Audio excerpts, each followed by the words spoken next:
안녕하세요. 김호준입니다. 어제 국감장에서 삼성 이재용 부회장은 증여세 상속세를 얼마 냈냐는 질문에 모른다고 답했습니다. 이 질문을 이해하려면 95년으로 거슬러 올라가야 합니다. 당시 이건희 회장은 에버랜드를 통해 삼성그룹을 상속세 내지 않고 상속하는 작전을 시작합니다. 이 과정에서 이재용 부회장이 낸 세금은 처음 아버지에게서 받은 60억에 대한 증여세가 전부입니다. 그렇게 법망을 피해가는 작전을 거듭한 끝에 자신은 아무런 노력도 하지 않고 이재용 부회장이 결국 거머쥔 재산이 8조입니다. 20년에 걸친 그 재산 승계의 마지막 고비가 제일모직과 삼성물산의 합병이었습니다. 삼성은 이 합병을 해결하기 위해 정유라에게 말을 사주고 생활비 내주고 현금 찔러주고 300억을 썼습니다. 국민연금에 5천억대 손해를 끼치면서 그리고 그 마지막 고리를 박근혜 대통령이 풀어준 겁니다. 탄핵이란 절차조차 아까울 지경이다. 김어준 생각이었습니다. 네, 강제로 발탁됐던 저희 땜빵 김은광 PD가 이제 오늘로 마지막 일 것 같습니다. 왜냐하면 내일 저희가 새로운 기자분이 오시기로 하셨는데, 네. 저희가 이제 여러 기자분들을 접촉했는데 이제 처음에 한다고 하다가 방송을 들어보고 다들 도망을 가요. 자, 내일 새로 오실 분을 오래 버티셔야 할 텐데. 자, 하루하루 인기가 올라가고 있는, 의외로 김은광 PD 목소리가 좋다고 하는. 의외인가요? 네. 가족들인가요? 문자가 꽤 있어가지고, 저희 제작진이 눈꼴 시려워서 더 이상 두고 볼 수가 없어가지고, 내일, 새로운 분이 오시는 걸로. 자, 오늘 바쁜 날입니다. 네. 게스트가 많아요. 네네. 오늘 브리핑 시작해보죠. 네, 어제 최순실 국조특위 청문회가 개막됐는데요. 최순실 게이트와 관련된 국내 대기업 총수들을 집중 추궁했습니다. 대다수 총수들은 이전과 마찬가지로 기억나지 않는다, 모르쇠로 일관을 했고요. 주목할 만한 부분 중에 하나는 삼성이 미래전략실 해체할 것이라고 밝혔고요. 또 재계 빅4로 불리는 삼성, SK, 현대차, LG 등은 정경련을 탈퇴하겠다, 이렇게 밝혔습니다. 빅4는 뭡니까? 빅4는 처음 들어봤는데. 빅4요? 네. 빅4. 정경련 소속된 그 재벌 회장들이, 몇 분들은, 뭐랄까요, 물론 대가성은 부인했지만, 네네. 본인들이 당한 거는 이제 자세히 얘기했죠. 네네. CJ에서는 이미경 부회장을 청와대가 직접 압박했다. 네네. 그런 이야기. 또는 조양호 한진 회장은 평창 올림픽 일 열심히 하고 있는데, 네. 마스코트 하라니 이런저런 얘기해가지고 쫓겨났다. 네네. 네. 당한 거는 좀 자세히 얘기했는데, 어제 사실은 제가 보다가 보니, 가장 주목할 분은 이분이었어요. 주진영 전 하나증권 네네, 사장. 네. 이분이 굉장히 인상적인 발언을 많이 했어요. 네. 기본적으로 당시 하나증권의 사장이었는데, 삼성물산 주식을 가지고 있던. 그런데 이제 이분이 당한 거를 보면, 국민연금뿐만 아니라 국민연금만 주로 얘기가 되는데, 네. 삼성물산을 보유했던, 시중의 증권사들 전부 다 유사한 네. 그런, 압박을 받았던 정황이 이분을 통해서 드러났죠. 왜냐하면 이분만 유일하게 나는 이 합병이 말이 안 된다고 생각해서 거절합니다 했거든요. 네, 맞습니다. 네. 거절했더니 본인 속해 있는 하나에서도 연락이 오고. 압박이. 네. 그리고 삼성에서도, 남의 회사인데 무슨 삼성에서도 압박이 오고, 회사 관두고 싶냐, 사장인데. 네. 얘기 듣고, 근데 이분 끝내 거절했어요. 네, 그렇죠. 그러니까 당당하게 지금 얘기할 수 있는 거죠. 네. 사실 어제 특기는 다른 분들 다 참석했지만, 기본적으로 이재용 부회장. 네. 그렇죠. 부회장의 질문이 집중됐죠. 삼성 청문회가 아니냐 이런 말도 있었죠. 그래서. 네. 코멘트하는 거예요? 근데 이게 주시 뉴스긴 합니다. 주시. 왜냐하면 어제 이야기가 안 나와서는 아쉬웠는데 기본적으로 어제 왜 이렇게 이재용 부회장을 압박을 했느냐 네. 이해하려면 이게 기본적으로는 아버지가 아들한테 재산 물려주려고 하다가 그렇죠. 벌어진 일이에요. 네, 재산 상속 관련된 문제였죠. 근데 재산 상속을 할 때 세금 내고 하면 되잖아요. 네. 세금을 안 내려고 하다가 이렇게 된 겁니다. 20년 동안 이 고생을 하고 있는 거예요. 왜냐하면 세금이 조단이거든요. 그런데 이분이 실제 관련해서 낸 세금은 16억밖에 없거든요. 네. 네. 조단위를 16억으로 줄인 거예요. 그러니 뭐 몇백억 중간에 쓰는 건 아무 일도 아닌 거죠. 그러니까 또 오래 걸린 거고. 네. 근데 이게 첫 출발부터가 진짜 코미디입니다. 이거 잠깐 짚어보자면 너무 긴 시간 20여 년에 걸친 네. 온갖 작업들이니까 다 얘기할 수는 없고 첫 출발만 짧게 요약을 하면 이걸 이해하면 어제 국조가 이해가 돼요. 에버랜드가 당시 비상장이었단 말이에요. 네. 그런데 이제 주가가 대략 10만 원 정도 네. 호가한다 이렇게 평가될 때요. 근데 갑자기 그 삼성 계열사가 에버랜드 기존 주주였고 그리고 전환사채까지 설명할 수는 없으니까 네. 인터넷 찾아보세요. 전환사채 그 권리를 다 포기합니다. 포기 이분들이. 네.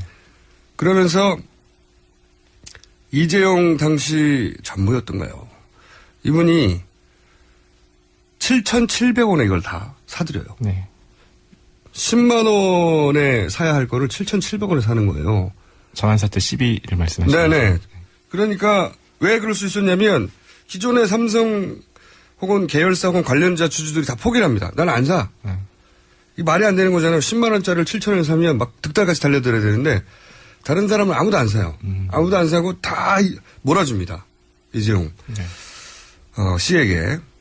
그러다 보니까 이재용 씨가 엄청나게 헐값에 10분의 1 이하의 가격으로 에버랜드를 끌고 가시죠. 끌고 가시는데 이게 나중에 문제가 돼요. 왜냐? 회사에는 손해잖아요. 10만 원에 팔 거를 7천 원에 팔았으니까. 네. 7,700원. 네. 7천 원대에 팔았으니까. 네. 근데 나중에 이제 문제가 되니까 삼성이 뭐라고 해명하냐면 이게 진짜 코미디예요. 삼성 에버랜드 사장이 단독으로 했다는 겁니다. 단독으로. 네. 이걸 또 언론이 그때 그냥 넘어갔어요. 이거 얼마나 코미디냐면 이건희 회장은 몰랐다는 얘기거든요. 삼성 에버랜드 사장이 단독으로 했다. 이건희 회장은 몰랐다. 이게 삼성의 해명이에요. 이 얼마나 코미디냐. 사장이 회장 모르게 네. 회사를 회장 아들한테 넘겼다는 거예요. 이게 얼마나 웃겨요, 이게. 조원이 오너 모르게 회사를 팔아 넘긴 거예요. 누구한테? 그 오너 아들한테. 네. 이게 말이 됩니까, 이게? 이게 완전 말도 안 되는 엄청나게 창의적인 주장인데, 또 법원이 또 이걸 인정해 줍니다. 그러니까요. 예. 당시 그래서 사장만 처벌을 받았어요. 회장님은 몰랐다. 나 혼자 아들한테 몰래 회사를 넘겼다. 이거거든요. 말도 안 되는 소리인데. 그런데 이런 코미디를 해왔어요, 계속. 쭉 해왔고. 네. 그 마지막이 이제 작년에 제일모직과 삼성물산 합병인데. 네. 이게 시간이 모자란데. 근데 이걸 설명하면 어제 하루 종일 있었던 네. 그 국감의 설명이 되는 거거든요. 근데 이 마지막이 어제 합병 비율 1대 0.3 이런 얘기 나왔잖아요. 네. 이 숫자 나오기 시작하면 머리 아프거든요. 아주 간단하게 얘기하면 초간단한 얘기를 하자면 이렇게 해서 에버랜드를 20년 전에 드셨잖아요. 네, 꿀꺽. 예. 꿀꺽? 효과 없는 거예요? 예. 근데 이름을 바꿉니다. 에버랜드가 제일모직으로. 네. 같은 회사예요. 네. 20년 전에 코미디로 드신 거. 예? 사장님은 모르고 네. 회장님은 모르고 아드님이 몰래 드신 거. 근데 아무도 웃긴다 정말. 그런데 이 삼성물산을 또 먹어야 삼성전자 같은 회사를 통해서 그룹 전체를 지배할 수 있거든요. 네. 근데 먹으려고 보니까 실제로는 삼성물산 훨씬 더 큰 회사예요. 네. 실제로는. 그 자산을 따지면 제일모직이 8조, 삼성물산이 26조. 거의 3배가 커요.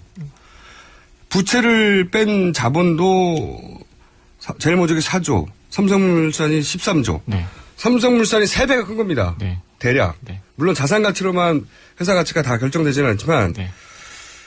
거꾸로 3배라고 해도 이상하지 않은 거예요, 이게. 네. 그런데 실제로는 1대 0.35면 3분의 1 가격으로 네네. 됐거든요. 네. 그렇게 비교하면 회사를 10분의 1 가격에 산 거예요.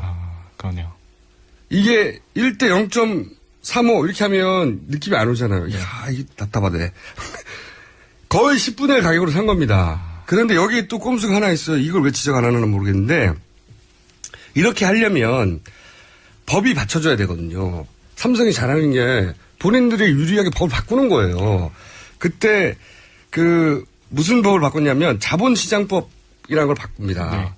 바로 이게 작년에 있었던 일인데 2014년 12월 달에 바꿔요. 그 직전에 자본시장법 시행령 중에 176조 5항이라고 있어요. 인터넷 쳐보세요.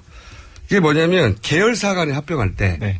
기준이 있어야 될 거 아닙니까? 네. 기준이 최근 1개월간의 주식 혹은 마지막 일주일 평균 종가 뭐 이런 식으로 만들어버려요. 네. 아니 이게 말이 안 되는 게요. 회사가 최근 일주일의 평균 종가로 10년, 20년 회사가 결정된다는 게 말이 안 되잖아요. 그렇네요. 그렇게 바꿨어. 여기서부터 사실은 삼성이 이미 개입된 거야. 법을 바꿔준 거야. 네. 이걸 왜 안 따지나 몰라? 그래서 아까도 말했잖아요. 훨씬 더 큰 회사를 네. 마지막 주식만 가지고 따진 거예요. 말도 안 되죠. 네. 그런데 당시 증권사들이 그 말도 안 되는 시행령을 기반으로 삼성도 그걸 기반으로 이렇게 해야 된다고. 네. 그렇게 우겨서 사실 삼성물산이 우리는 그거 받아들일 수 없다고 하면 되거든요. 네. 근데 이 말이 안 되니까 법이 필요하잖아요. 이 법을 만들어준 겁니다. 이렇게 마지막 주가 가지고 하라고. 그래서 삼성은 그 전에부터 내내 공사를 안 하잖아. 주가를 떨어뜨리려고. 이런 종합 코미디 세트 끝에 이게 나온 거고 그걸 어제 따진 건데 그거를 제대로 못 따졌어 어제. 안타깝게도. 빨리 정리하려고부터 하다 보니 약간 거칠었지만 내용은 그거예요. 법으로 이미 다 준비되어 있었고 그 법에 2014년부터. 그 법을 기대서 이렇게 했다고 주장하고 말도 안 되는 건데 그 말도 안 되는 거를 뻔히 아는 증권사 사장이 다 넘어갔지만 이 주진영 전 하나 사장만 말이 되냐 이게 말이 안 되니까. 상식적으로 말하는 거니까. 너무 이게 부끄럽다. 우리나라가 부끄럽다. 이거 다 몰려가서 이렇게 찬성해 주는 게 그래서 나온 거예요. 이분은 사실은 제가 보기에는 크게 칭찬받아야 한다. 매우 크게. 네. 이런 분이 경제부 경제부 장관이든 핵심 자리에 올라가 있다고 생각하는데 이분이 이런 말을 했어요. 이 보고서를 다 증권 회사들이 옹호하는 걸 보고 옹호하는 보고서를 쓰는 걸 보고 너무 부끄럽다. 한국인으로. 네. 왜? 이 삼성의 주주들은 외국인들 많거든요. 외국인들 다 반대했어요. 말이 되냐고. 그렇죠. 네. 말이 안 되니까. 진짜 말이 안 되는 거였어요. 그걸 따지는 청문회였는데 그게 전달이 안 됐다. 이게 매우 안타깝다. 나 빨리 떠들었습니다. 오늘은 게스트가 많기 때문에 네. 어제 나왔던 많은 멘트 중에 네. 요 내용이 아닌 걸로 화제가 됐던 게 하나 있어요. 네. 말 좀 하지 그래요. 안민석 의원 말씀하시는 거죠? 네. 이제 안민석 의원이 이재용 부회장에게 질문을 했었는데요. 이재용 부회장이 이제 박 대통령과 독대한 자리에서 어떤 얘기를 했냐라고 했는데 30-40분 동안 뭐 창조경제에 관련된 얘기를 했다라는 이제 얘기를 했는데 여기에 대한 코멘트가 좀 화제가 됐었는데요. 네, 한번 저희가 준비한 컷 들어보시죠. 증인 15년 7월 25일 대통령과 독대했죠? 예. 몇 분 만났습니까? 30-40분 정도 됐던 것 같습니다. 꽤 오랫동안 만났는데요. 대통령이 무슨 말을 핵심적으로 하던가요? 창조경제혁신센터에 관한 활동을 더 열심히 해달라는 말씀을 제일 처음에 하셨고요. 대통령의 논리로는, 대통령의 머리로는 창조경제에 대해서 30-40분 동안 이야기할 만한 그런 지식이 없으세요. 무슨 얘기를 했습니까? 30-40분 동안. 끝나고 나면 네. 얘기하는 나중에 키가 들어왔네요. 네. 이게 이제 얘기했던 삼성 이재용 부회장한테 이제 막 공세를 펼치다가 도대체 그때 무슨 얘기했냐 이런 얘기 하는 거 아니냐. 예, 하다가 이제 30-40분 동안 창조경제 얘기했다니까 저희 고정 게스트인 안민석 의원님 대통령은 30-40분 동안 대화를 이어갈 수가 없다고.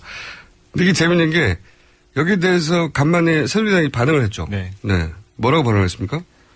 이거는 인격 모독이 아니냐라는 네. 식의 내용을. 네. 인격 모독 발언이 맞죠. 네. 네. 새누리당의 민영욱 원내대변인이 간만에 브리핑을 네네.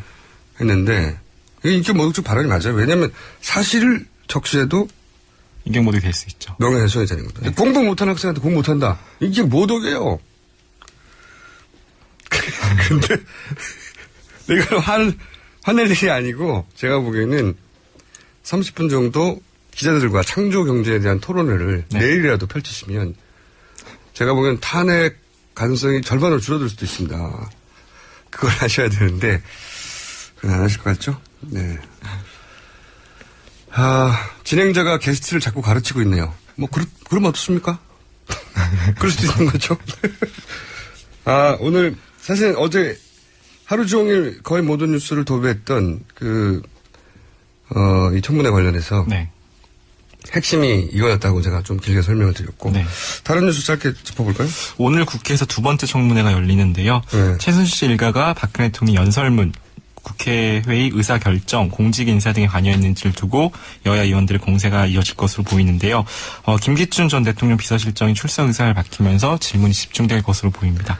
하지만 이제 주요 증인인 최순득 씨, 장시호 씨 같은 분들이 대거 불출석 이제 입장을 밝혔고요. 정호성, 안봉근, 이재만 전 비서관 또 건강상의 이유를 들어서 불출석 사유를 제출했습니다. 제일 웃긴 거는 불출석 이유 중에 최준 씨 가족 중에 한 분이 네. 유치원 운영하는데 네, 학부모를 만나야 되기 때문에 안 된다고 해서 중요한 일이죠. 빵 터졌습니다. 네. 자, 시간이 거의 다 됐어요. 네. 오늘 게스트가 많아서 어제 가장 핫했던 뉴스는 오후에 네. 한겨레가 단독했던 뉴스였죠, 이게. 네, 한겨레 단독 저녁에 나왔던 보도인데요. 박 대통령이 세월호 당일 머리하는데 90분을 썼다는 보도 내용이 있었습니다. 이제 세월호 참사가 있었던 날 승객 구조 대책을 마련한 대신 이제 강남의 유명 미용사를 청와대로 불러서 올림 머리를 하는데 90분 이상의 시간을 이제 소비한 것으로 이제 확인했다고 합니다. 네, 하하영 기자, 저희 또 패널입니다, 고정. 네네. 저희 패널들이 요새 대활약을 하고 있어요. 이분들이 왜 이러시나 모르겠네.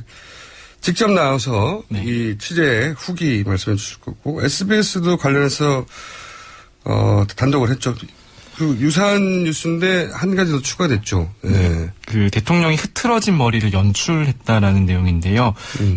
이제 머리 손질과 메이크업을 위해서 해당 미용사를 불러서 이제 그 당시 세월호 참사 당시 그 복장과 맞추기 위해서 이렇게 머리를 좀 흐트러지는 연출을 했다. 이런 식의 내용이었습니다. 요 자세한 내용은 저희가 특종을 한 네. 하영 기자를 직접 스튜디오에 모시고 잠시 후에 얘기 나눠보겠습니다. 오늘 여기까지 하겠습니다. 네. 지금까지 땜빵 김홍광 PD의 마지막 브리핑이었습니다. 감사합니다. 항상 나라를 생각합니다. 이효운의 나라 걱정. 자, 이혜훈 의원 시간입니다. 네. 지난주에는 벨기에를 또 가셔서 저희가 전화 연결했었는데 이번엔 미국에 가셨어요. 의원님. 네. 어떻게 이렇게 항상 나가십니까? 너무 죄송해요. 이상하게 겹쳤어요. 미국에는 왜 가셨어요? 트럼프 인수위, 네. 핵심 실세들 좀 만나고, 네. 그 다음에 공화당의 중요한 인사들 만나서, 지금 이제 트럼프 정부가 시작되잖아요. 네네. 근데 트럼프 정부, 이번에 사실은 대통령도 새로 뽑았지만 미국이 공화당 상원, 그러니까 미국은 국회가 상원 하원이 있잖아요. 네네. 상원 하원을 모두 다 공화당이 이기고, 행정부도 대통령을 공화당이 배출하지 않았습니까? 네. 사실 어떻게 보면 이렇게 행정부와 국회 상원 하원을 모두 다 장악한 게 거의 100년 만에 처음 있는 일이에요. 네. 이렇게 보면은 이제 공화당이 거의 완전히 이제 미국을 거의 쥐게 된 그런 상황 아니에요? 근데 공화당의 파트너가 사실 새누리당이잖아요. 오랫동안 수십 년간 깊은 관계를 맺어왔으니까 이 미국이 어떻게 보면 한반도 정책을 새로 새 깨끗한 도화지에 그리는 이런 상태에서 저희가 그림을 그리기 전에 빨리 가서 우리에게 유리한 그림을 그릴 수 있도록 영향을 미치고 우리 입장을 설명하고 우리가 설득하는 이런 일이 굉장히 지금 중요한 타이밍이거든요. 네, 필요한 일이죠. 네. 해야죠. 예. 네. 의원님, 설명을 길게 하시는 거 보니까 이 시국에 간다고 욕 많이 먹으셨죠? 아시잖아요. 꼭 필요한 일이었고, 물론 이렇게 바라보는 사람들도 있어요. 이제, 탄핵 표결이 있는 중요한 주인데, 하필 이 시점에 잡은 게, 지금, 새누리당이 혹은 대통령이 몰리고 있으니까, 그래도 일을 하고 있다, 잘하고 있다는, 걸 보여줄 필요가 있어서 간 게 아니겠냐 이런 해석도 있는데 여하간 가셨고 열심히 잘 일하시고 저희는 또 궁금한 게 따로 있어요. 여기는 또 알았어요. 여기는 또 여기 나름대로 난리. 당선되자마자 한 달 전에 잡은 거예요. 아, 잘하셨고요. 근데 네. 먼저 여쭤볼게. 그 의원님도 전화 많이 받으셨잖아요. 문자나 이제 네. 지금 왜 가냐? 표결해야지. 이런 문자 많이 받으셨죠? 네. 주로 어떤 내용이던 그래서 거예요? 돌아온다. 주로 이제 탄핵 안 하려고 도망가는 거지. 탄핵 표결에 참여 안 하려고 도망가는 거지. 알리바이 필요했냐? 이런 전화 많이 받았죠. 근데 이제 문자 그렇게 많이 보내셨더라고요. 그렇죠. 문자 몇 통이나 받았어요, 의원님은? 하루에 한 2,000개 넘게 오는 것 같아요. 하루에 3,000개 오는 날도 있고. 네. 근데 지역 주민들한테도 사실은 네. 많이 와요. 근데 지금 그러다 보니까 이 전화를 일단 쓸 수가 없어요. 제 전화를. 계속 전화가 들어오거나 문자가 들어오거나 하는 바람에 일단 검색도 안 되고 이 완전히 먹통이 되는 그런 상황이 많아요. 의원님 2,000통이면 별거 아니에요. 박지원은 6만 통이라 합니다. 박지원 대표는. 오마이갓. 예. 근데 박지원 의원님 때문에 제가 좀 피해를 많이 받고 있어. 박지원 의원님이 이해운 뭐 연기하든지 취소해라 이렇게도 인터뷰하시고 또 처음에는 이해운 뭐라 그러더라? 일부러 가는 거 아니냐 이런 일부러 가는 거. 근데 일부러 간 건 아니고 이제 오실 거죠. 표결 그럼요. 9일날 오후에 탄핵인데 새벽 네. 비행기로 도착하게 돼 있고 처음부터 우린 비행기표를 그렇게 끊었어요. 근데 이제 워싱턴에서는 오후에 출발하는 것밖에 없다. 뭐 이렇게 얘기했는데 워싱턴이 아니라 돌아오시는 건 뉴욕에서 오시는 거죠? 그러니까 제가 답답한 게요. 이렇게 본인들한테 좀 물어보고 좀 얘기를 하시든지 하면 좋은데. 물어보려고 해도 전화가 잘 안 되지 않습니까, 지금 상황이. 아니, 왜냐하면 우리 홈페이지 들어보면은 제가 팝업창에 올려놨으니까 그거 보시면 되는데, 페이스북이나 그런 건 보지도 않고 무조건 막말하시고, 막 그냥 정말 상소리 하시는 분들이 많으신데, 제발 좀 우리 본인들한테 확인 좀 해주셨으면 좋겠어요. 근데 또 왜냐면 우리가 만나야 되는 주요 인사나 기관이 뉴욕에도 있기 때문에 마지막 날은 뉴욕에서 출발해서 그래요. 네, 알겠고요. 의원님, 이 방송으로 충분히 해명이 됐을 거고요. 근데 또, 일반 시민들은 자세한 일정을 홈페이지에 가서 들어봐야 되겠다, 봐야 되겠다 생각하기 이전에 일단 간다고 하니까 걱정이 돼서 그런 거죠. 이거 한 표가 아쉬운 상황에서 이현 의원님이 혹시 가서 안 돌아오면 어떡하나. 표결 끝난 다음 2시 표결이죠, 아마. 그죠? 본회의에서. 근데 이제 2시인데 지금 국회가 운영하는 방식이 그래요. 이게 이제 워낙 이게 민감하고 서로 입장이 다른 사안이잖아요. 그럼 이걸 이제 안건을 상정하고 나서 찬성 반대 토론이 아주 길게 이어집니다. 하고 싶은 말 얼마나 많으시겠어요. 서로 4시에 도착했더라도 할 수도 있었을 텐데 그게 아니고 이제 새벽이니까 걱정 마시라. 그죠? 그러기도 하고 또 이제 2시에 시작해도 이게 찬성 반대 토론 한참 하고 나면 밤에나 표결할지도 몰라요. 알겠습니다. 사람들이 그렇게 관심이 많다. 이렇게 봐야 되는 거죠. 네. 자. 네, 하여튼 감사하게 생각하겠습니다. 그리고 이제 이게 뭐 알바들을 시켰네 이렇게 얘기하지만 사실은 지역 주민들한테서 그렇게 연락을 많이 받으신 거죠? 지역 주민들 꽤 많더라고요. 왜냐면 이게 지울려면 어쨌든 너무 많이 와서 문자도 메모리를 너무 차지하니까 이걸 지워야 되거든요. 지우는데도 시간이 많이 걸리지만 지우려면 문자의 앞부분이나 이걸 볼 수밖에 없잖아요. 그렇죠. 그러면 이런 문자들이 많아요. 지난번에 3번 출구 앞에서 저 손 잡아주셨던 누구예요? 그렇군요. 또 학부모 회의에서 제가 손 들고 무슨 질문했던 누구예요? 그때 빨간 옷 입었던 누구예요? 이런 게 굉장히 많으세요. 그리고 또 우리 아이들 이름 얘기하면서 너 친구 누구 엄마예요? 이런 게 많으시고요. 지역 주민들이 굉장히 많으세요. 그렇군요. 이 부분은 어떻습니까? 제가 지난 주말에 제보를 받은 건데, 새누리당 이제 복수에, 의원님은 안 받으신 걸로 알고 있는데, 비박계가 2인 1조로 기관으로부터 협박을 받았다. 제가 이제 분명 제보를 받았거든요. 네. 네. 그런 얘기 좀 듣기는 들었어요. 그래요? 근데 듣긴 들었는데, 구체적인 사안에 대해서는 제가 잘 모르지만, 흔히, 남경필 의원이 인터뷰하지 않았나요? 의원이 아니고 도지사? 그렇죠. 그분은 이제 탈당할 때 이런저런 전화 받고 하지 말라는 압박, 겁박을 받았다고 하셨고, 네. 제가 지금 여쭤보는 거는 이제 탄핵에 참여하는 분들, 네네. 얼마나 많은 분들이 그렇게 했는지, 그건 잘 모르겠어요. 그런데 적어도 복수의 분들이 그런 게 있었다고 했었거든요. 이게 좀 비슷한 얘기 들어보신 적 있으시죠?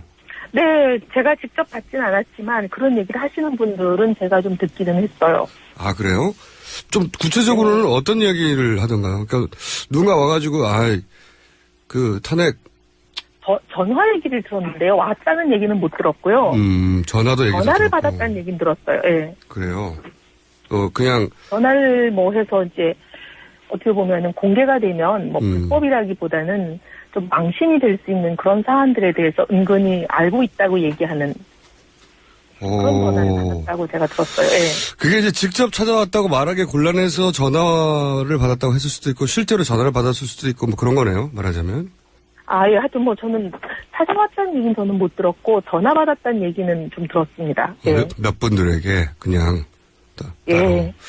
그런 것도 사실은 혼자만 받은 게 아니라는 걸 조금씩 확인하면서 이래서는 안 된다는 그런 생각도 만들어졌겠어요. 그날. 그죠?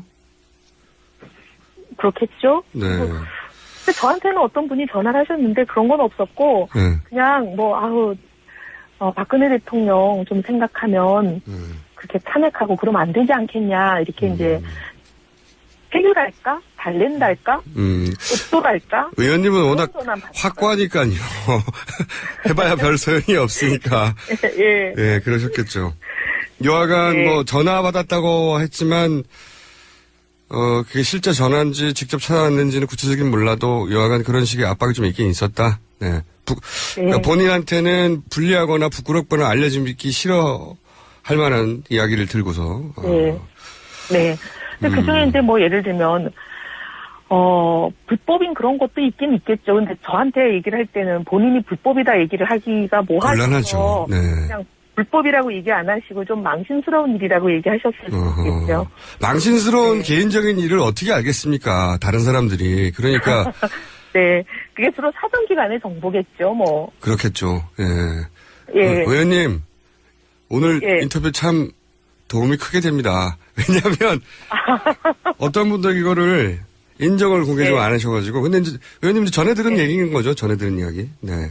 네, 저도 그냥 전해 들은 얘기지. 네. 그분 보고 다시 확인해 달라 그러면 절대로 확인 안 해주시겠죠. 그렇죠. 당연히 그렇겠죠. 본인한테도 곤란한 일이겠죠. 네. 그래서 이제 근데 이제 그런 얘기를 의원님한테 하신 이유 중에 하나는 좀 알려달라는 은근한 바람도 있겠죠. 알려달라는 것보다도 굉장히 속상하다는 뜻이었어요. 속상하다. 그러니까 나 참 속상해를 굳이 말하는 이유는 이걸 좀 널리 알려서 이런 압박이 있다는 거를 사람들한테 공개해서 못하게 하라 이런 뜻도 있는 것 같은데 저한테 그런 제보는 제가 잘 모르는 분들이었거든요. 제보가 있었다는 건 그런 의도도 있었던 것 같은데. 그런가요? 네. 자, 그러면요. 한 가지만 더 여쭤볼게요. 이제 남은 시간이 오늘 해도 이제 3일인데 하도 반나절 만에 정반대로 바뀌는 일이 많아서 혹여 남은 변수가 있다고 보십니까? 저는 별로 없을 것 같은데요. 그죠? 이제는 거의 다 지나간 것 같죠? 왜냐하면 대통령도 입장을 이제 밝히셨잖아요. 네. 사실 대통령 담화가 있을까 없을까 그게 제일 이제 마지막 변수였는데 대통령이 이제 담화를 하시지는 않으시고 원내대표와 당대표를 만나시면서 메시지를 전달하셨잖아요. 네. 그걸로는 이제 더 이상 입장 표명이 없지 않으실까 싶은데요. 그러면요. 지금 언론들마다 분석이 분분한데 200 간신히 넘길 거다부터 해서 220을 충분히 넘길 거다까지 친박도 넘어온다는 얘기도 있고 초대선 중심으로 친박 성향의 분들도 실제로 말은 안 하지만 그런 속내를 조금씩 개인적으로 드러내는 분도 있다고 하고 어떻게 보세요? 종합적으로? 사실은 제가 전수조사를 해본 거 아니니까 예측하기는 어려운데 예를 들면 어떤 언론이 230이라고 쓰신 언론이 있던데 언론이 그렇게 쓸 때는 대부분 익명으로 전수조사를 해보고 쓰거든요. 네네. 항상 그렇습니다. 근데 그걸 전수조사 안 해보고 그렇게 쓸 수가 없어요. 언론의 속성이. 근데 분명히 이제 이름을 공개하지 않겠습니다라는 전제를 달고 의원들 상대로 다 일일이 전화조사를 해보고 썼을 텐데 그게 근거가 있지 않을까 싶은데요. 그러니까 분위기가 비상시국회의 이후로 이제 확실히 반전된 건 맞군요, 당내에서. 왜냐하면 우리 이정현 대표부터도 벌써 말씀이 많이 톤이 다르시잖아요.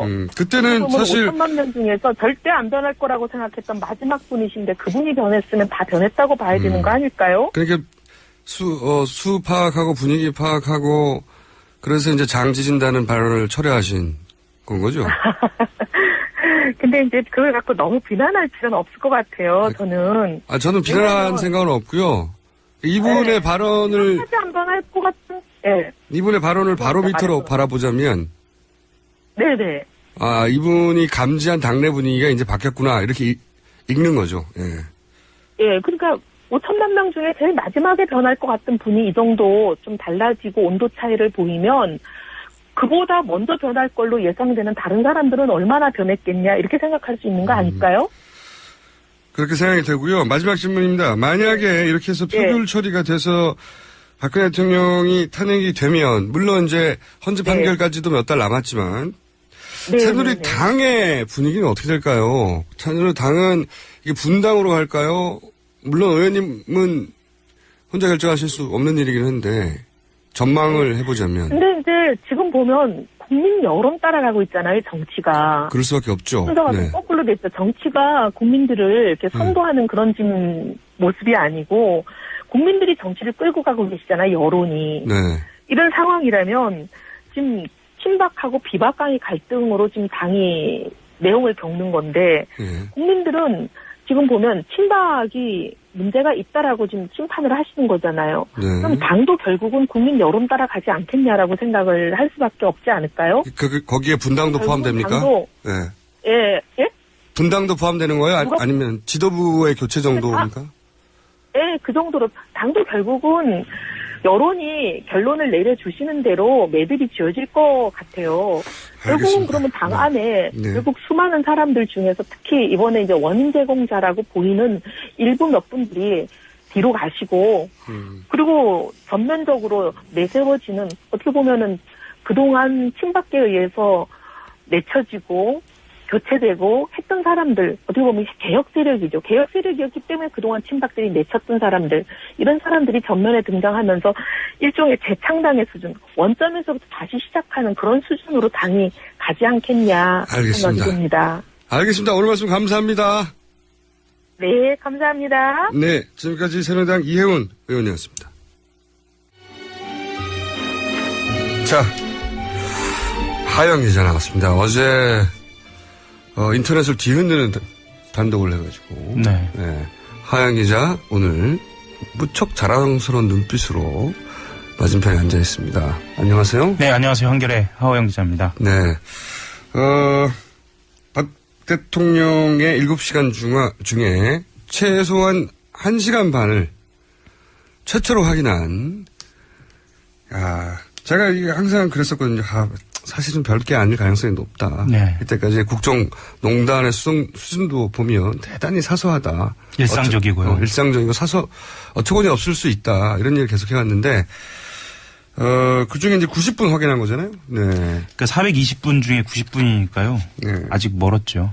멀었는데, 점점점 나올 거라고 보는데, 그 중에 최초로 90분을 확인한, 참, 가슴이 아프기도 해요. 겨우 이거를 뉴스로 전 국민이 읽으면서 한탄하며 그죠? 근데 그 머리 있잖아요. 예. 지금 하영 기자가 한 학생 머리. 네. 그거 혹시 이 미용실 미장원 가가지고 계속 취재하다가 할 수 없이. 아니 할 수 없이 한 건 아니고요. 네. 간 김에. 원장님께 잘 보이려고.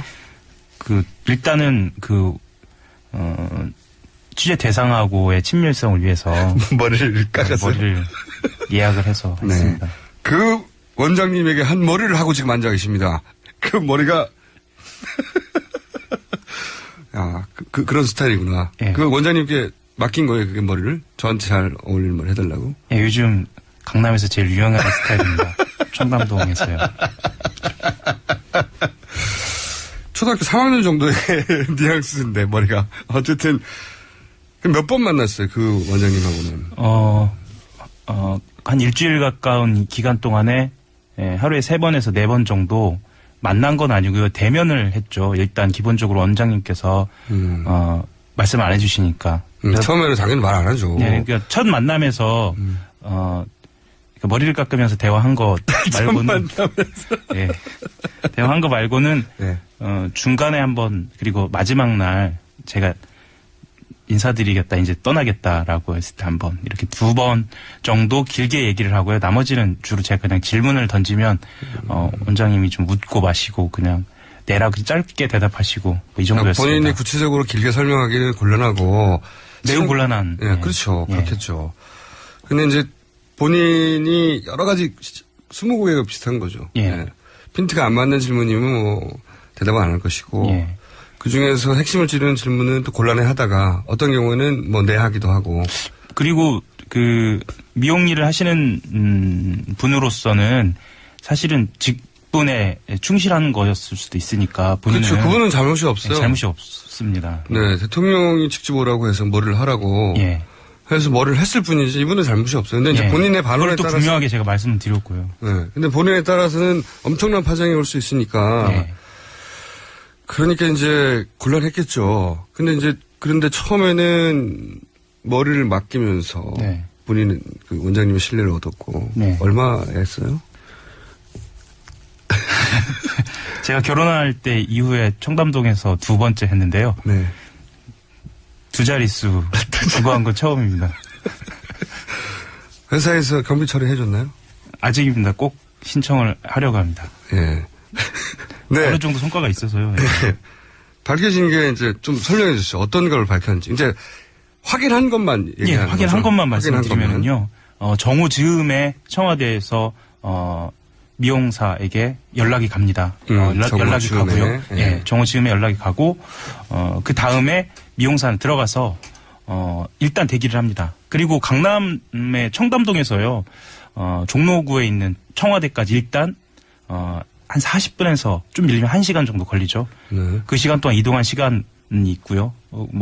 그 시간 동안 이제 박 대통령이나 이제 청와대에서 대기를 했겠죠. 이제 그거는 빼고 제가 90분을 얘기한 거고요. 아, 이동 시간은 애초에는 정오 무렵에 예. 청와대로 와라 해서 출발을 한 겁니다. 출발을 했고 당 평일이었으니까 평일날 강남에서 넘어오려면 뭐 1시간도 좋게 걸릴 수 있습니다. 40분 걸리고. 예, 40분 이상은 무조건 걸리고요. 그래서 갔고 예. 가서 그러면 12시라고 가정했을 때 1시에 도착했다면 대기가 있었던 건가요? 대기가 상당 기간 있었던 것으로 보입니다. 오. 예, 사실은 저희가 어느 정도 특정은 할 수 있는데요. 네. 그것은 여러 가지 사정상 뭐 제보자 문제도 있고 그래서 특정은 하지 않았습니다. 의도적으로. 않았지만. 예, 않았지만 최소한 3시 어간까지 3시 근처까지 이 시간이 있었던 것으로 보입니다. 그러면은 재구성을 해보자면 네. 일단 들어와라. 예. 정오께. 예. 그래서 대통령이 오라고 하는 거니까 네.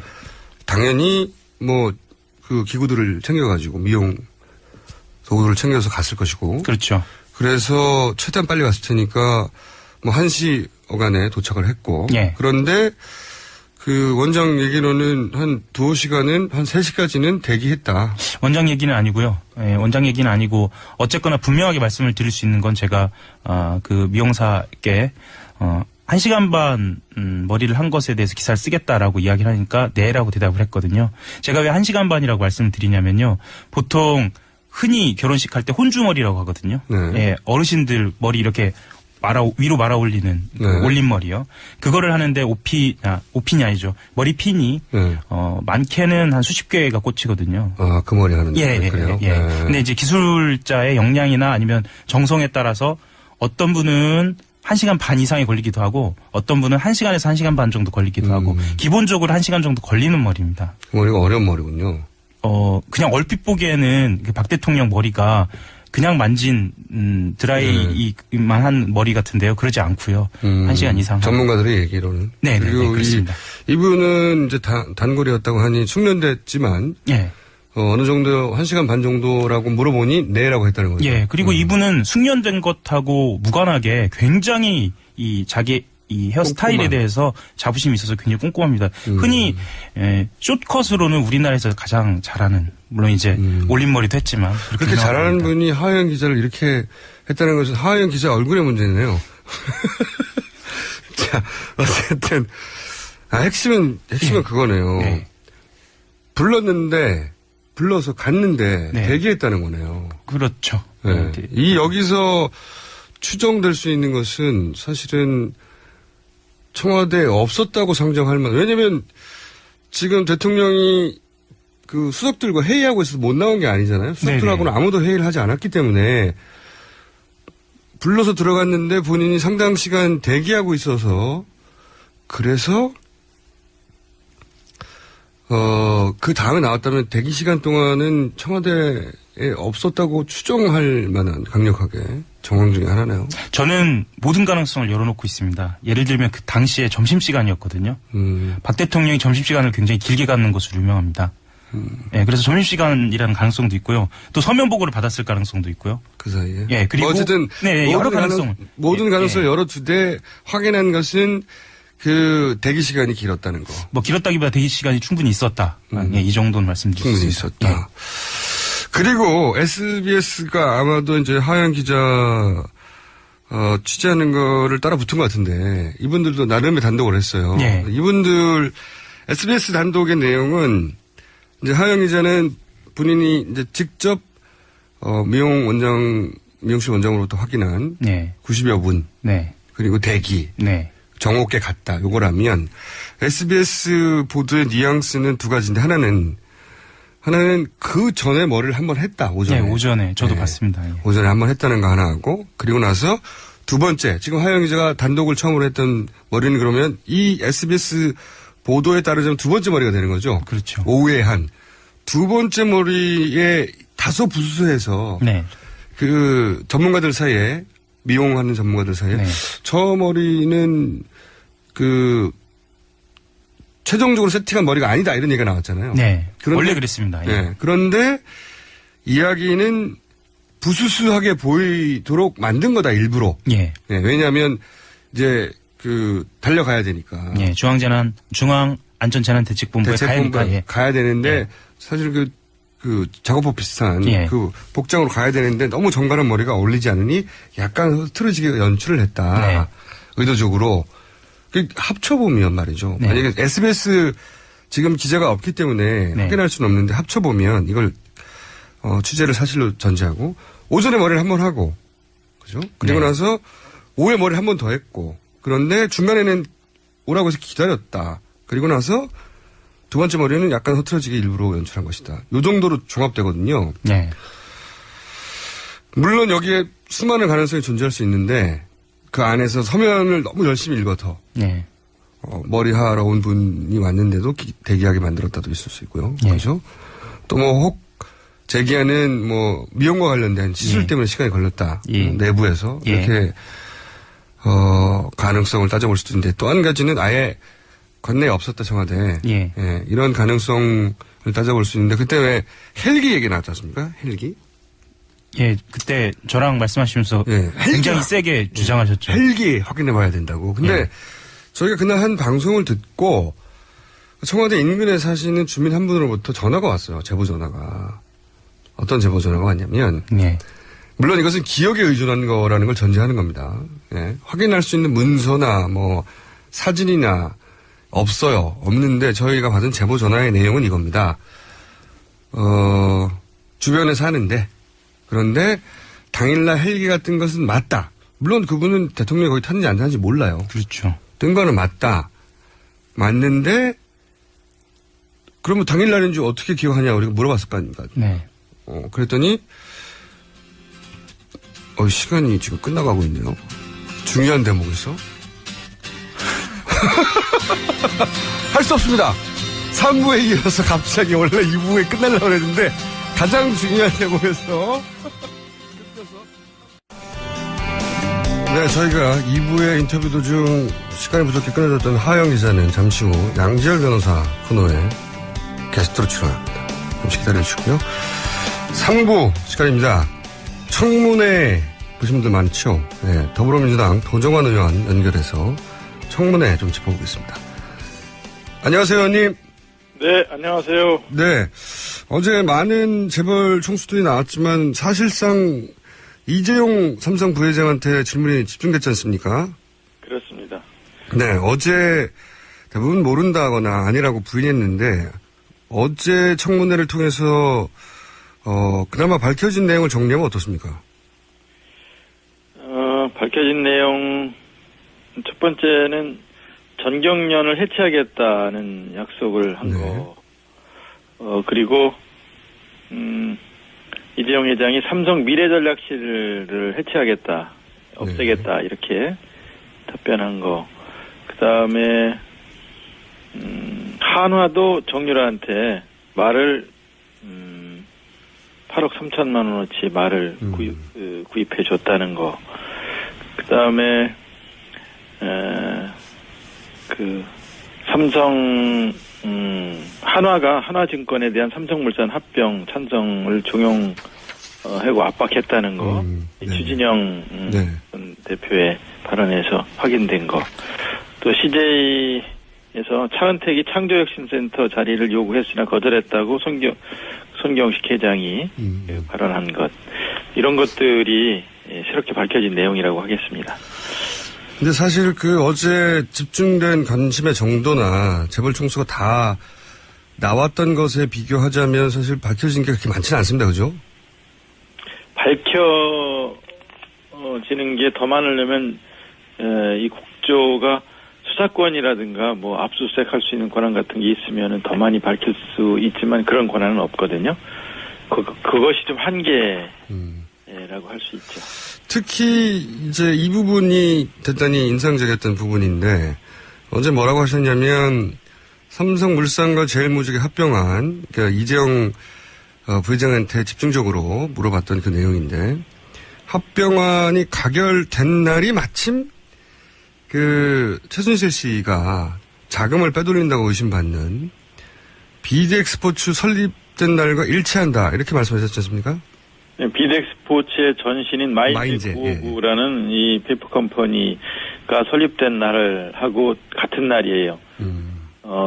그래서 이게 최순실이 삼성을 위해서 국민연금을 움직여서 합병안에 찬성하게 하고 그 대가 일부를 챙기는 방식의 거래가 있었던 것은 아닌가 하는 의혹을 갖게 한다는 거죠. 매우 큰 우연의 일치입니다. 그죠? 하필이면 가결이 되자 오케이 하고 설립한 게 아니냐 이렇게 이제 의혹을 가지시는 거죠. 네. 근데 이제 국민들 입장에서는 답답하고 우려스러운 게 결국은 이제 대가성을 입증해서 이게 뇌물죄, 3자 뇌물죄 이걸 적용하려고 하는 건데 대부분은 재벌 총수들이 그렇지 않다. 우리는 압박을 받아서 할 수 없이 보복이 두려워서 혹은 피해를 입을까봐 소위 피해자 모드로만 읽어냈지 않습니까? 이게 뇌물죄 입증이 가능할 수 있을까요? 이런 식으로 와서? 뇌물죄를 입증하는 건 특검의 몫이죠. 지금까지도 검찰은 수사의 범위라는 것이 언론과 국회가 밝혀낸 것의 범위 내에서 조사를 해왔거든요. 그러니까 이 국조를 특검이 지켜보고 있고 또 국민들이 탄핵을 앞두고 지켜보고 있기 때문에 이 부분들을 특검이 조사할 몫으로 말하자면 저희는 보고 있는 거죠. 결국은 뇌물죄를 입증하겠다라고 지금 특검에서 자신하고 있는데 저희가 다 밝혀낼 수는 없는 한계는 있습니다. 금융거래 내역이라든가 통화 내역 같은 것을 조회할 수 있는 권한이 없기 때문에 그렇죠. 특검에게 큰 역할을 저희로서는 넘긴다고 볼 수 있습니다. 어제 말고 그 전날은 또 주사제 약물과 관련된 이야기가 많이 나오는데 7시간 특검이 아니라 이제 청문회를 하다 보니까 그때 또 밝혀졌던 그러니까 다른 특조위원이나 혹은 증인들을 통해서 새롭게 밝혀진 내용을 좀 정리해 주시면 어떤 게 있었습니까?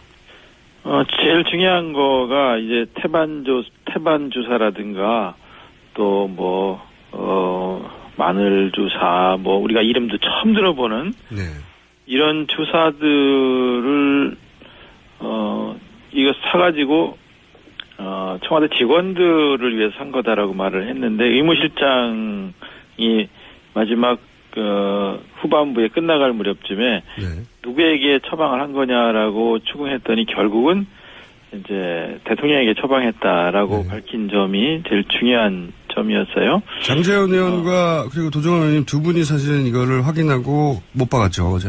네네. 네.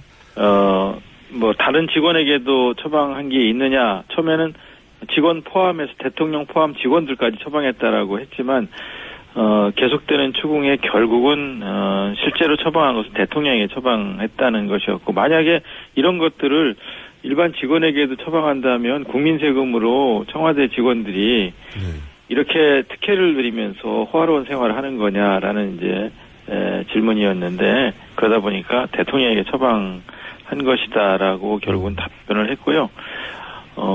그러기 위해서 이렇게 많은 약품들을 사들였다는 것은 혹시 중독은 아닌가 하는 의심을 하게 했던 점, 이런 점들이 그 청와대 기관 보고를 받는 날 확인한 주요 내용들입니다.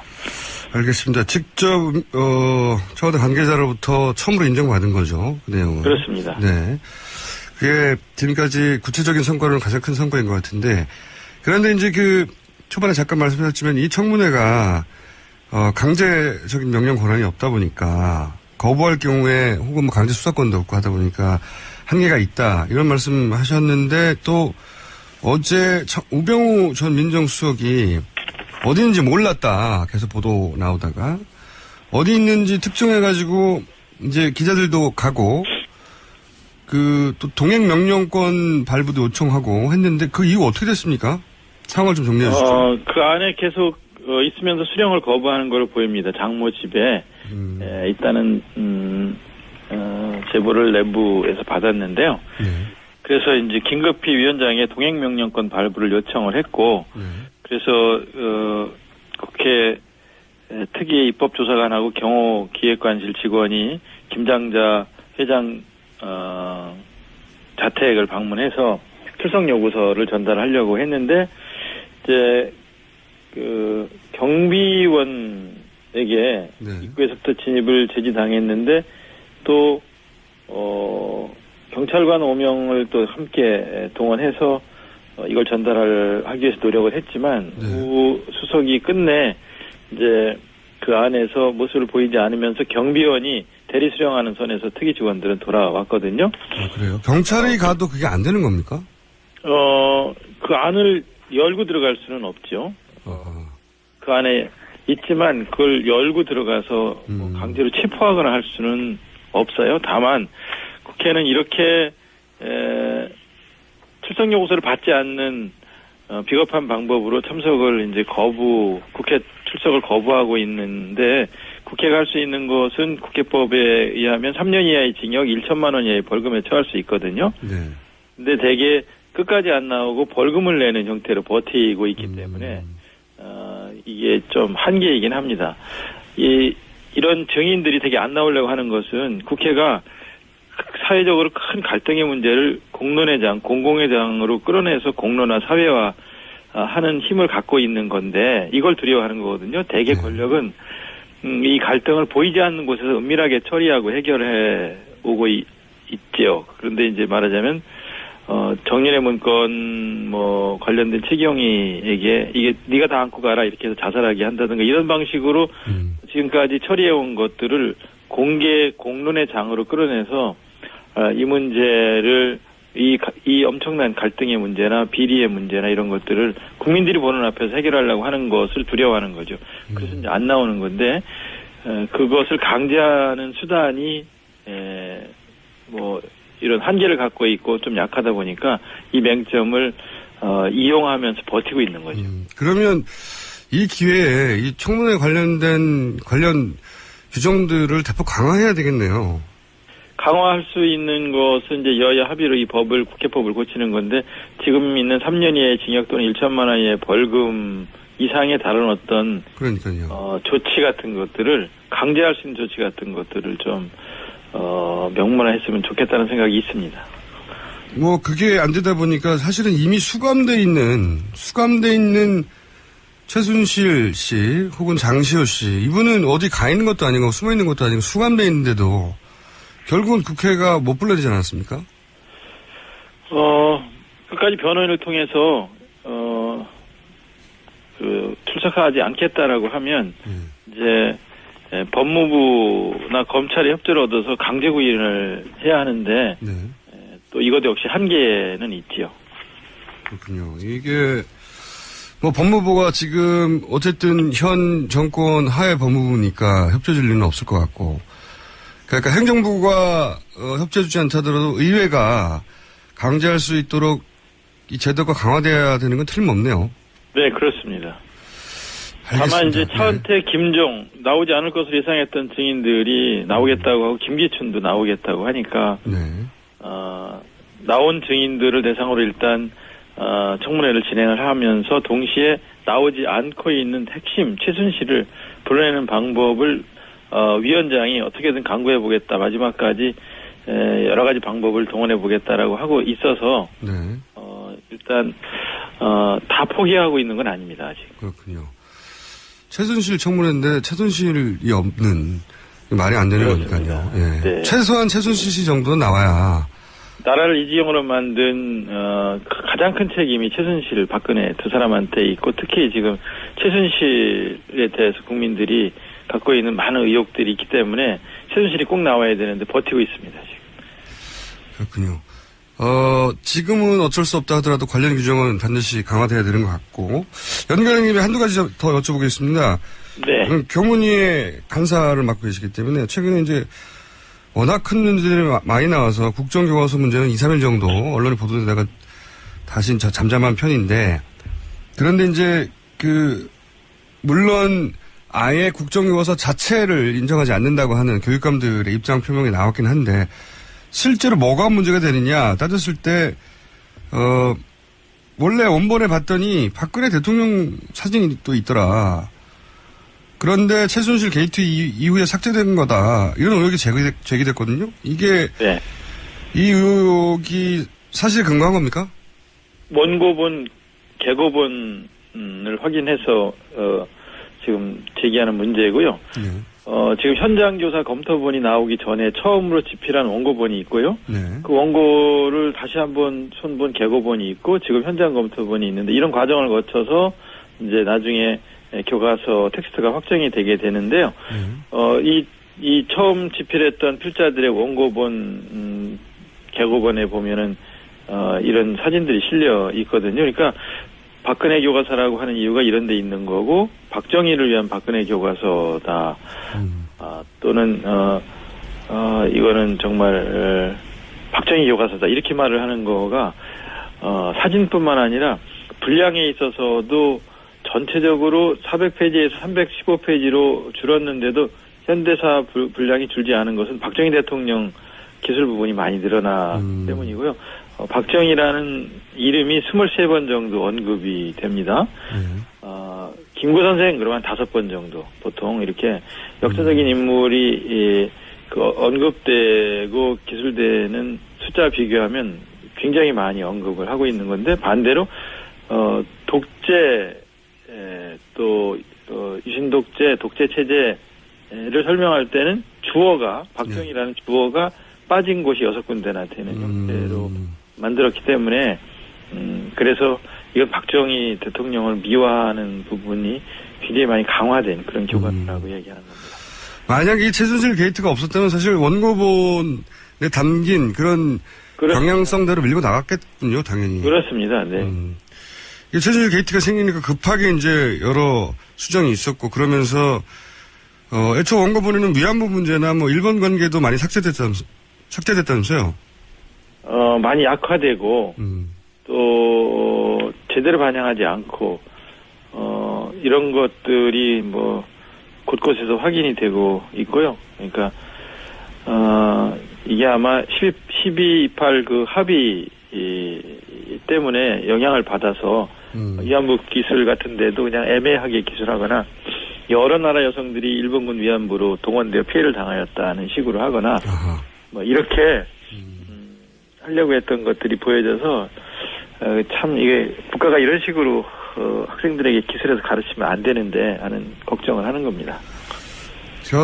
오늘은 여기까지 할 것 같은데 마지막 질문은요 해야 될 것 같은데 어쨌든 지금 현재 교육부는 이 국정교과서를 그대로 밀고 간다는 거 아니겠습니까? 네. 이 어떤 대책이 있나요? 일단 이거 폐지해야 되고요. 시행을 우선 1년 뒤로 늦추는 방법도 있습니다. 교육부가 정 버틴다면 시행을 원래가 2018년에 사용하게 돼 있는 거를 1년 땡긴 거예요. 이 박정희 대통령 태어난 해가 2017년이라고 해서. 그래서. 네, 근데 국검정 혼용도 고려하고 있지만 그거는 법률상 안 되고요.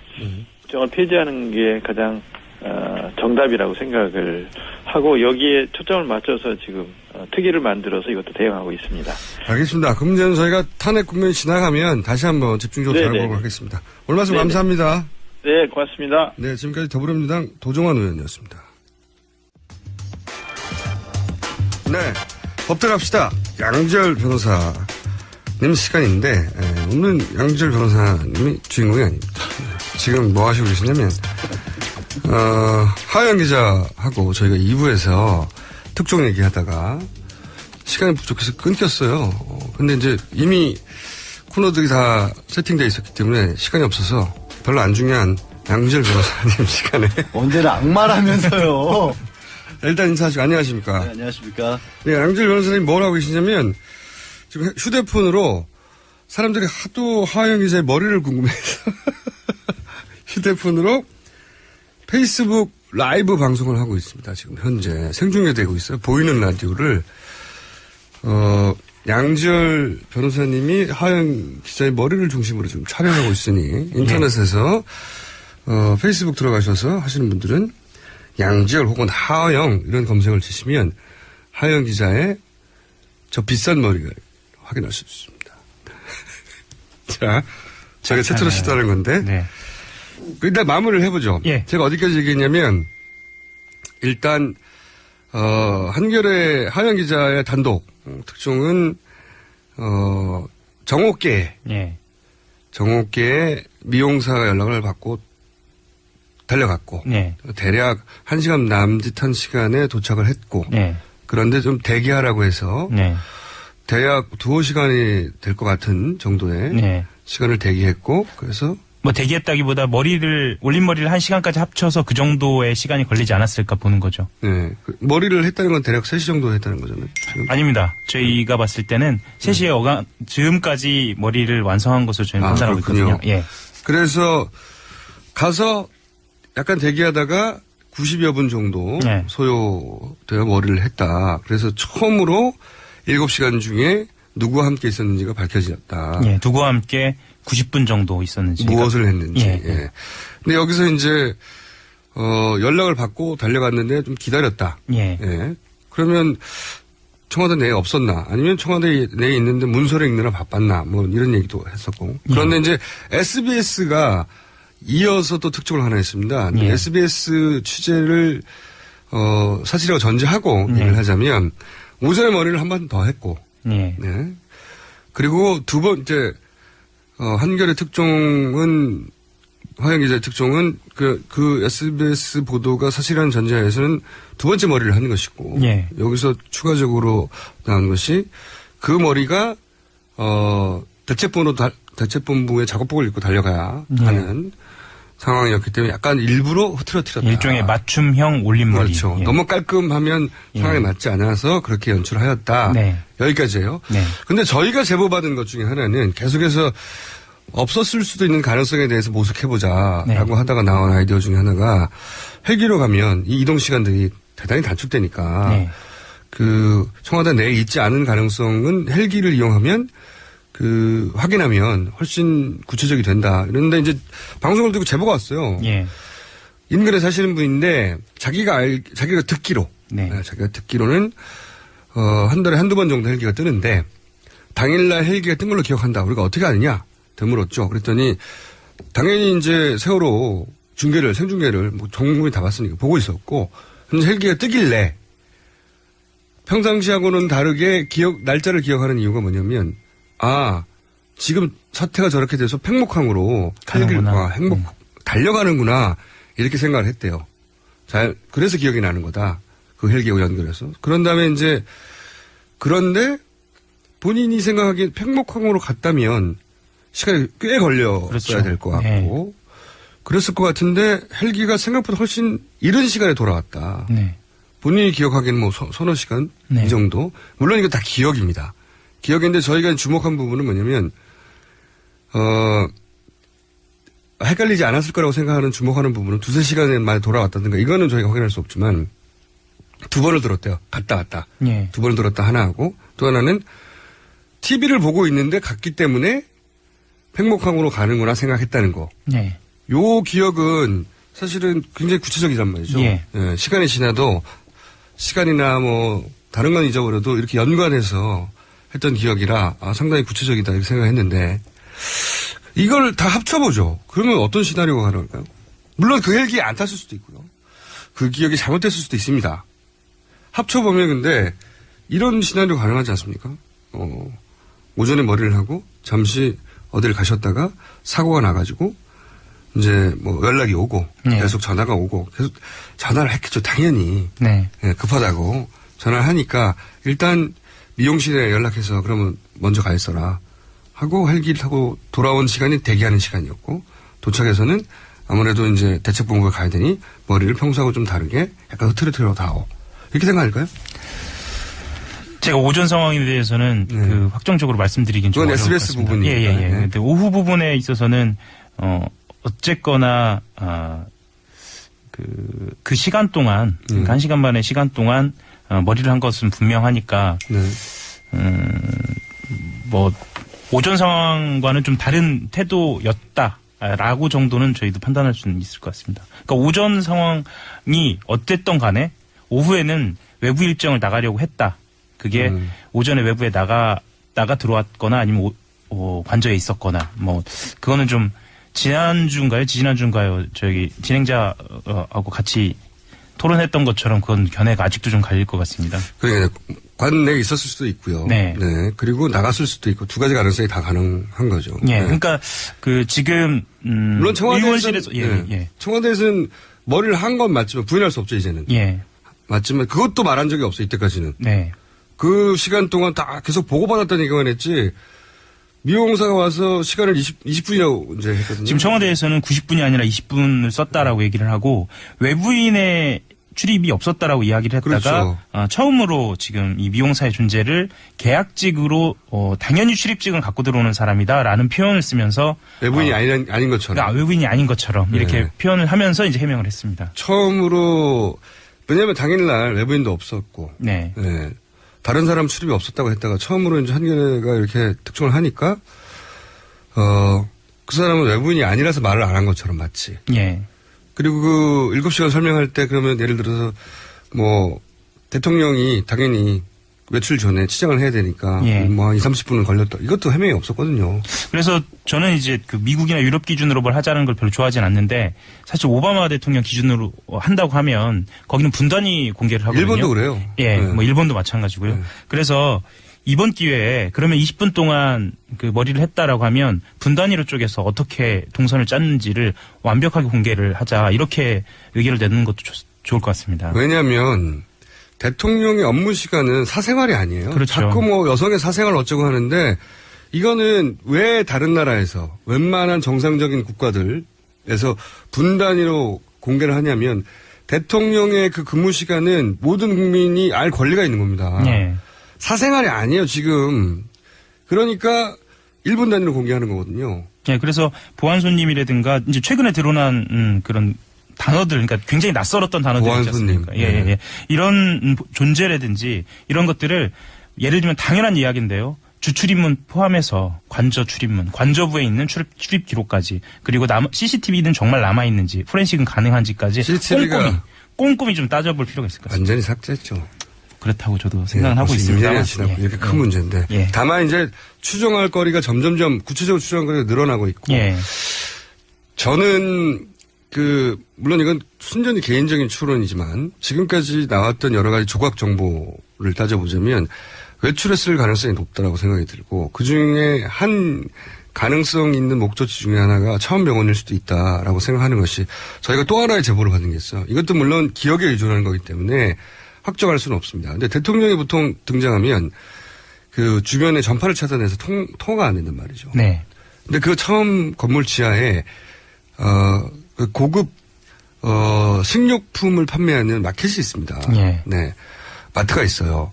그 마트를 자주 드나드는 분의 제보예요.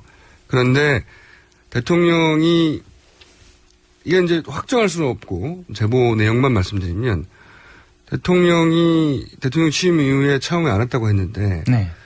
본인은 동네 살아서 거기 자주 가는데 전화가 뚝 차단될 때가 꽤 자주 있었다는 겁니다. 그러니까 VIP로 추정된다라는 거죠. 그렇죠. 네. 그분의 이야기는 어떤 곳에서도 요즘은 전화가 뚝 끊기지 않거든요. 네.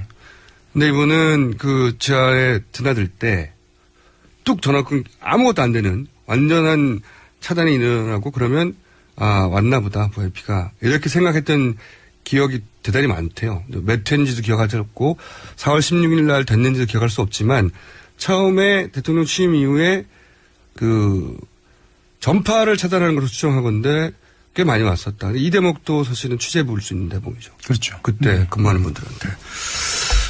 그런데 7시간 관련해서 또 추가로 할 게 있습니까? 일단 아까 말씀드렸던 것처럼 기록을 꼼꼼하게 들여다보고 공개를 요구하는 게 이제 남아 있고요. 헬기는 아직도 안 돼요. 지금 취재 과정에서 실은 이제 저희들도 이제 제보들을 받았는데 여러 가지 그 헬기와 관련된 자료 제목들이 제보가 왔어요. 그러니까 이런 것 자료를 찾으면 아마 있을 것이다. 뭐 헬기 이착륙과 관련된 대장이라든가 뭐 이런 것들을 왜냐하면 왜 제목이 중요하냐면 자료를 요청할 때는요. 자료의 정확한 명칭을 요청하지 않으면 없다고 얘기하거든요. 맞아요. 그러니까 단어 하나만 틀려도요. 비슷한 걸 찾아주는 게 아니에요. 예.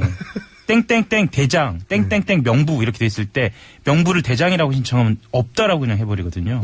그래서 그런 명칭들에 대한 어떤 제보가 왔는데 그에 대한 예를 들면 확인이라든가 이런 것들은 좀 더 진행해볼 생각입니다. 7시간 좁혀져 가고 있고요. 양지열 변호사 한마디 하고 나가시죠 이제. 원래 오늘 탄핵 절차에 관한 이야기도 하시려고 했는데 오늘 하시려고 했던 얘기 중에 꼭 해야만 하는 얘기 한 가지만 하시고 그러시죠. 계속 카메라맨 하고 있거든요. 대해서 별로 이렇게 이렇게 실익이 없었다는 분들도 계시는데 생각보다 송경식 CJ 회장의 그런 강압에 의해서 이렇게 이미경 회장이 물러나 부회장이 물러나야 됐다 이런 발언들은 굉장히 중요한 부분이거든요. 진보 보수를 떠나서 우리가 자유시장 경제 질서를 가지고 있는 헌법적인 원칙인데 그런 부분을 다 깼다는 것이 밝혀졌다. 그리고 오늘 청문회도 기대가 된다. 이런 정도 말씀드리겠습니다. 그러면 그것이 실제 특검에서 좀 더 구체화돼서 어떤 혐의나 제목으로 결론 지어질까요? 결정적으로 그것 자체가 강요에 해당한다고 보여질 소지가 크죠. 어떤 의무도 없는 일을 하도록 한 것이기 때문에. 어제 나온 것만 가지고 뇌물죄를 적용하기는 어렵죠, 아직은. 아직은 그런데요. 대통령이 독대를 하는 과정이 있었고 분명히 그 이후에 또 실행을 했던 부분들이 있지 않습니까? 정부도 기관들도 그렇고 기업들도 그랬고. 어제 이재용 부회장 같은 경우도 문화와 스포츠 부분에 지원을 해달라는 것은 밝혔기 때문에 그런 부분들은 어느 정도 특검의 수사에 참고가 될 겁니다. 그러니까 대가성이라는 걸 본인들이 인정하지 않더라도 명확하게 대가성으로 인정할 만한 구체적인 정황들이 존재하면 그걸로 적용할 수 있는 거죠. 법원에서는 그렇게 대법원이 보고 있어요. 왜냐하면 대가관계를 본인들이 인정하는 경우는 사실 없기 때문에. 없죠. 예, 그런 부분은 추가 수사를 할 겁니다. 알겠습니다. 양지열 변호사 1분 정도 했고요. 이 정도면 충분합니다. 자, 두 분 감사하고요. 한 번에 나가주십시오. 지금까지 하영 기자 그리고 악마 변호사인데 오늘은 카메라맨 양지열 변호사였고요. 하영 기자 머리를 확인하시려면 양지열 변호사의 페이스북으로 동영상으로 올라가 있습니다.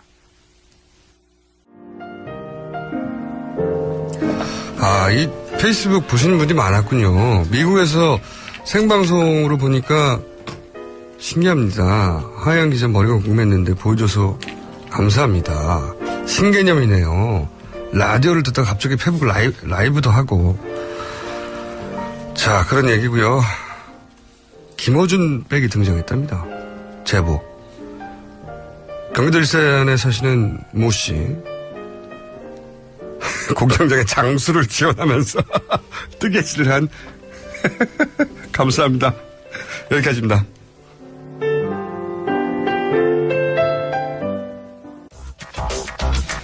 자, 원래 이 과학하고 앉아있는 코너는 이런 코너가 아니었어요. 이런 코너가 아니고 굉장히 그 과학적인 수준 높은 대화를 나눠왔었는데 대통령 탄핵 정국이 시작되면서 이제 핫한 코너가 됐습니다.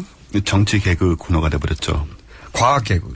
부담이 굉장히 큽니다, 이제. 원정우 씨 나오셨습니다. 안녕하세요. 안녕하세요. 네. 빵빵 몇 가지 터뜨려 주셨는데. 촛불을 끄려면 어떻게 하느냐. 한국 물리학회 학자들이 모여가지고. 오늘은 어떤 이야기를 하시려나요? 일단 이 대통령이 좀 부신 기능 저하증이라는 병에 걸렸던 주장이 있었어요. 이게 무슨 얘기입니까? 갑자기? 이게 뭐냐면 일부에 이제 언론에서 나왔는데 언론에서 네, 의사가 이런 얘기를 했다고 해요. 부신 기능 저하증이라는 게 구체적으로 어떤 병이에요? 이게 부신 피질의 기능이 저하된다는 건데 증상으로는 뭐 피로, 식욕 감퇴, 체중 감소, 어지러움, 구토 그리고 얼굴색 어두워짐 등이 있어요. 이거는 이제 최근에 의사들이 뭐 약물이나 혹은 뭐 담화 내용이나 뭐 네네. 얼굴의 색의 변화나 이런 걸 보고 추정한 거네요. 그렇죠. 그래서 이제 보수 언론 쪽에 약간 이게 기사화 된 적이 있는데 그래서 이걸 보고는 그 얼굴이 어두워져서 피부 미용 주사를 쓴 건가 이제 생각을 했었거든요. 근데 어제 이선우 천하대 의무실장이 결탄코 피부 미용 목적으로 약을 쓴 적이 없다. 네. 라고 해서 이건 아니지 않느냐 생각이 됐고 네. 이 증상은 사실은 제가 갖고 있어서 제가 이 병인 것 같은 생각이 들었어요. 네. 체중 감소만 빼면요. 무슨 얘기를 하려고 그러는 겁니까, 지금? 그래서 이제 제가 뇌과학을 좀 좋아해서. 뇌과학. 예.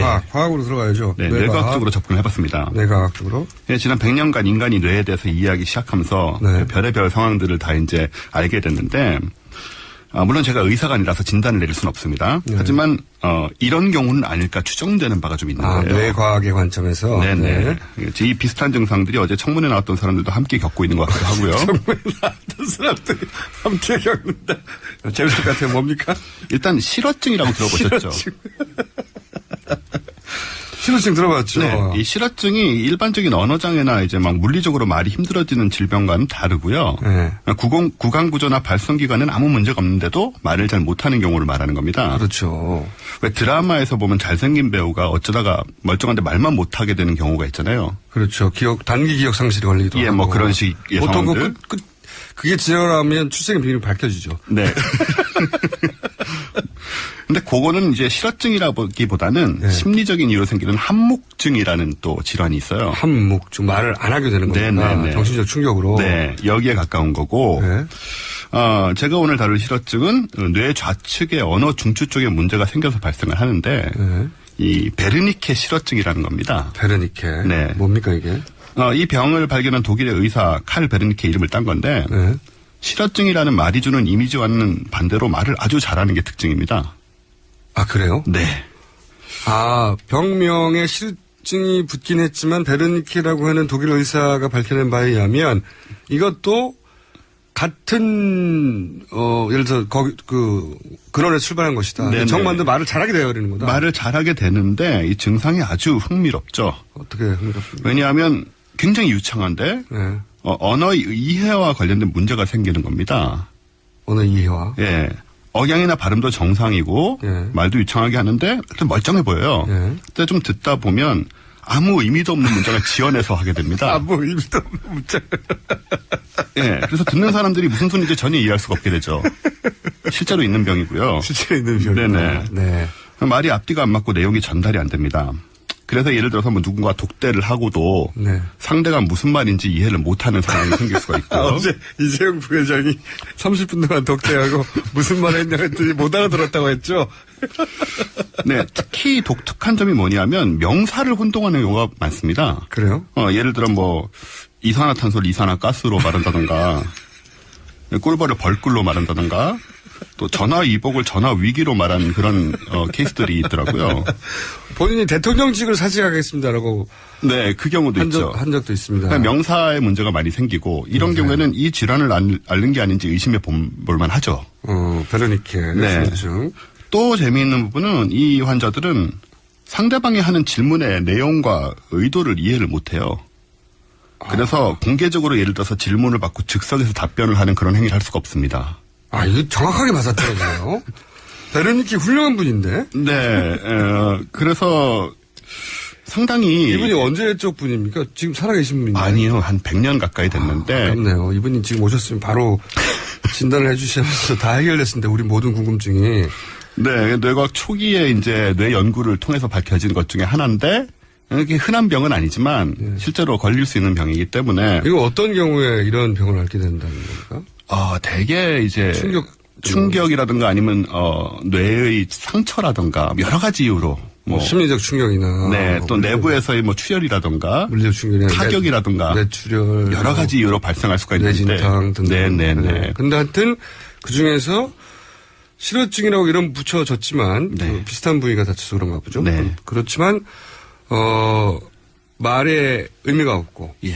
명사를 혼돈하고 네. 그리고 상대방의 질문을 이해하지 못하고 그렇죠. 말은 많다 근데 대신 말은 잘하고 네. 막 지어내서 하고 앞뒤가 안 맞고 다 듣다 보면 아무 의미가 없는데 실어증이라고 감히 생각하기 굉장히 어려운 독특한 실어증이라고 할 수 있습니다. 그렇군요. 이걸 어떻게 치료해야 된다고 그때 받으니까 그분이 얘기했습니다. 치료가 어렵습니다.